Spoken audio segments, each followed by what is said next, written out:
রমজান মাসের কতিপয় চ্যালেঞ্জ সমূহ।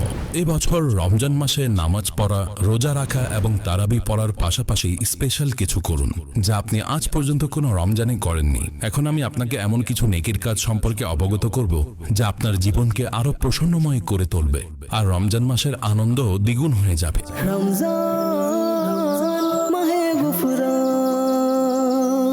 নাম্বার 1, দৈনিক একটি নতুন দোয়া যা কোরআন ও হাদিসে বর্ণনা করা হয়েছে তা শিখে নিন এবং মুখস্থ করে নিন।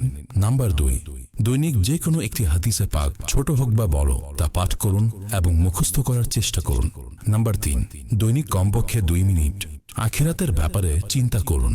নাম্বার 4, মসজিদে অনুষ্ঠিত ফিকহের, হাদিসের দর্স এবং তারাবির সারাংশ উপস্থাপনায় অবশ্যই অংশগ্রহণ করুন এবং তা মনোযোগ সহকারে শুনুন, অতঃপর তা অন্যের নিকটে পৌঁছে দিন। নাম্বার 5, সপ্তাহে কমপক্ষে একদিন এমনভাবে অতিবাহিত করুন যেদিন একদমই সোশ্যাল মিডিয়া ব্যবহার করবেন না। নাম্বার 6, নবী পাক সাল্লাল্লাহু তাআলা আলাইহি ওয়া আলিহি ওয়াসাল্লামের ওই সুন্নত সমূহ যেগুলোর উপর লোকেরা আমল করা ছেড়ে দিয়েছে সেগুলোর ব্যাপারে মানুষের সাথে আলোচনা করুন, সেগুলোর উপর আমল করুন এবং অন্যদেরও সেগুলোর প্রতি উৎসাহিত করুন।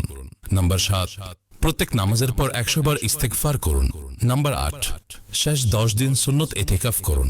যদি সম্ভব না হয় তাহলে কমপক্ষে শেষ 3 দিন নফল ইতিকাফ অবশ্যই করুন। নাম্বার 9, প্রতিদিন কোনো না কোনো একজন মুসলমানকে সাহরি এবং ইফতারি করান।